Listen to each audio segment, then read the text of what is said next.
सत्संगत जी, प्यार से कहना धन निरंकार जी। जीवन में ये परमात्मा की प्राप्ति, ये उद्देश्य, तो दैट हम जब भी संगत भी आते हैं अगर, तो एक ये मन में बात आती है कि शायद किसी से कुछ क्लैरिटी रूप पूछना है, कुछ और मन के भाव, तो वो एक ये प्लेटफॉर्म, एक क्योंकि जो यूथ है वो कैसे आगे मिशन को भी लेके जाना है जहाँ, तो खुद को पहले पूर्णता से इसके साथ या आइडियोलॉजी के साथ अलाइन करके फिर ही आगे वो संदेश भी पहुँचाने के लिए संभव होगा।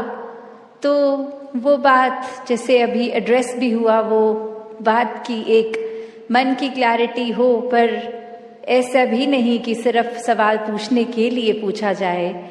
एक वाक्य ही अगर वो मन में कुछ सफाई है, कुछ चाहिए स्पष्ट होना, तो वो बात जहाँ, और अगर हम वो बात अपने जीवन में भी देखें इन जनरल, कोई भी वजह से किसी ने किसी के बारे में हमें ऐसे कहा कि एक व्यक्ति विशेष ने आपके लिए ऐसा सोच रखी, तो हम एक मिनट में भी मान जाते हैं वो बात।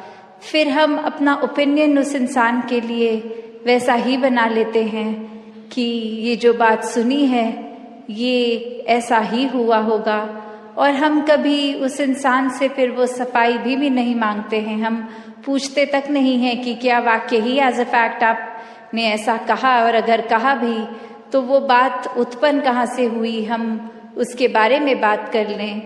पर इंसान की फितरत की उस इंसान से तो बात नहीं करेंगे, उसके पीठ पीछे उसके बारे में औरों से करेंगे। तो इस तरीके के जीवन से एक अपने जीवन का सुधार नहीं हो पाएगा। जैसे एक शायर ने भी बहुत खूबसूरती से लिखा कि गलत फहमियों से भी ख़त्म हो जाते हैं रिश्ते, गलती हमेशा कसूर की नहीं होती। कि अक्सर ये बात ज़रूरी नहीं कि कोई गलती ही हो, एक कसूर अगर किसी का है, एक वजह, वो गलती नहीं, पर वो हमारी ही सोच, हमारी ही परसेप्शन, हमारा ही नज़रिया किसी को गलत देखने के लिए। और फिर एक वही भाव कि अगर हमने किसी को दोषी करार दे ही दिया है, एक हमने डिसीजन बना लिया है, तो फिर चाहे फैक्ट कुछ भी हो हमारी नज़र में, तो वो इंसान दोष के लायक ही है। हमने खुद ही उस इंसान को अपनी नज़र से गिरा लिया, चाहे उसने कुछ ऐसा किया हो ना किया हो। उस टाइम हम अपने दिमाग को, इस चेतनता को, ये रैशनल को भी नहीं एक सामने रखते, बस हमने सोच लिया तो हकीकत ही बन गई वो हमारी। तो अक्सर संसार में इंसान अपने बहुत सारे ऐसे सत्य बना लेता है, तो कैसे वो सच्चाई हमने सोच ली, वो कल्पना कर ली, तो वो एक हमारा ही नज़रिया, वो माय वे और द हाईवे वाली बात कि जो मेरे सोच है वही सही है, औरों की राय मैटर नहीं करती, औरों का तरीका मैटर नहीं करता। तो ऐसी सोच अगर है तो हमारी ग्रोथ कहाँ है उसमें। एक जीवन को फिर हमने इतना ही अपने आप, अपनी ईगो से भर लिया, अपनी सोच से, अपने माइंडसेट को ही एक सही मानकर, तो कैसे इस जीवन में जब जिएंगे तो वो माया रूप यहाँ पे हावी होगा। क्योंकि when we are so full of ourselves, तो हम लर्निंग कहाँ से करेंगे, जबकि इस निराकार, इस दातार ने तो हर जगह इस कण कण से शिक्षा लेने का एक रूप दिया है। बस हमें वो रिसेप्टर बनना है कि ये हर जगह से जो शिक्षा मिल रही है उसको कैसे चैनलाइज किया जाए। तो ऐसा जो कर लेते हैं वो एक भक्ति हर समय की करते हैं, क्योंकि जब इस परमात्मा को जानकर, इसमें विश्वास करके, इसको हर समय अपने आसपास देखकर, फिर चाहे किसी ने कुछ भी कहा हो, तो ये भक्तों का जीवन तो डार्केस्ट क्लाउड में सिल्वर लाइनिंग भी देख लेता है। एक बिना गुण की चीज में से भी गुण निकाल लेते हैं। तो फिर जहाँ एक स्वाभाविक गुण बह रहे हैं, वहां से तो भक्त कितने ही अनेकों गुण निकाल लेंगे। तो ऐसा जीवन हमारा एक हो जाए ताकि हर तरफ से जो शिक्षाएं हैं वही मिलें।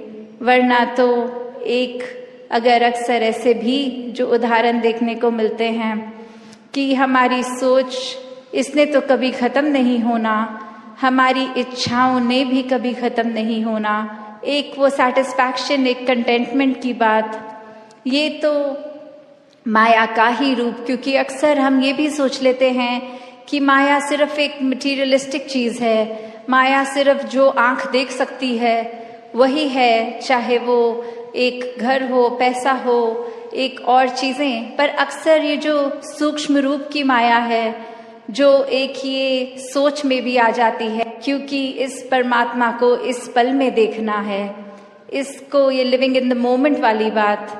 तो ऐसे बात पे ये जो इस पल में इस परमात्मा के एहसास में रहना, वो ही एक एहसास है। वरना तो ये सिर्फ माया रूप चीजों, वस्तुओं, रिश्तों से ऊपर ये सोच में भी आ जाती है। तो कैसे एक ये वही बात हो गई, जैसे एक कहानी भी है कि एक इंसान, उसको एक थोड़े से कुछ लोग मिले और आगे वो इंसान सारे जा रहे हैं, कहीं रास्ता खराब है, तो वो एक डिसीजन बनाते हैं कि will go ahead as a group, ताकि कोई बात है भी तो इकट्ठे कोई वो रास्ता आराम से निकल जाएगा। और फिर वहीं वो बातें चल रही हैं जहां हर कोई अपने जीवन के बारे में बता रहा है, अपने डिजायर्स, अपने गोल्स। एक इंसान उनमें से जो बहुत ही सूझवान, संतमति वाला, उसको एक कुआं दिखता है और वहां एक बाल्टी जिसमें से वो उस कुएं में से पानी निकाल सकते हैं। पर वो देखता है कि ये बाल्टी का बेस तो टूटा हुआ है, तो एक वो बॉटमलेस बाल्टी हो गई।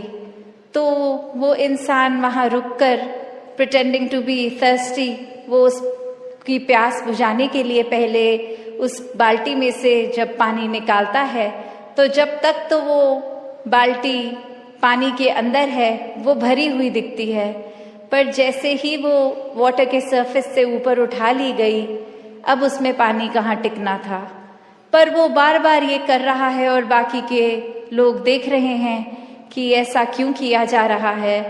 और वो कह रहा है कि नहीं, अब मैंने ये ठान ली है बात कि जब तक ये बाल्टी को भर के मैं इसमें से पानी नहीं निकालूंगा तब तक घर नहीं जाऊंगा। तो अब ये फूलिशनेस साउंड कर रही है बाकी आसपास वालों को, और वो कह रहे हैं कि ये पॉसिबल ही नहीं है, आपने ऐसा एक गोल क्यों बनाया है जो अचीव ही नहीं हो सकता। तो और ऐसा करोगे तो हम सब तो आगे निकलेंगे, आप अकेले ही यहाँ रह जाओगे। तो बात वो समझाने की उनको फिर यही कहता है कि शुक्र है you bought this point up, क्योंकि हम सबको पता है ये बॉटमलेस बकेट है, इसको भरा नहीं जा सकता।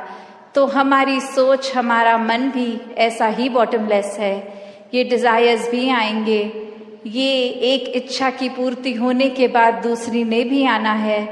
तो हमें एक, अगर हम उस भरोसे रहेंगे कि एक एक चीज आती रहे, उसको चेकलिस्ट में हम टिक करते रहेंगे, तो हमारे ये मन में और चीजें आनी एक बंद हो जाएंगी। ऐसा नहीं है, चीजों ने तो आते रहना है, ख्यालों ने तो आते रहना है। तो एक अगर हम इसी के पीछे भागते रह जाएंगे तो फिर एक जीवन कब जिएंगे। एक सैटिस्फैक्शन, कंटेंटमेंट की बात, ये सहज रूप में बहने की बात, ये स्थिरता की बात यहाँ आती है कि कैसे एक अपने चैनलाइज करने की बात कि ये जो चीज़ है अगर हमारे लिए ज़रूरी है, वो कितनी ज़रूरी है उसको तो किया जाए, पर अंधाधुंध एक उस दौड़ में ना लगा जाए, वो रैट रेस में ना लगा जाए। एक प्रायोरिटी की बात है, एक सिलेक्टिव होने की बात है। तो भक्त को ये नहीं कहा जाता कि एकदम आप डिजायरलेस हो जाओ, कि कोई इच्छा ही ना रखो। दासी का घड़ी पे भी नजर जा रही है, तो और शब्दों का सहारा ना लेके इन्हीं शब्दों से आज्ञा लेगी। साथ संगत जी, धन निरंकार जी।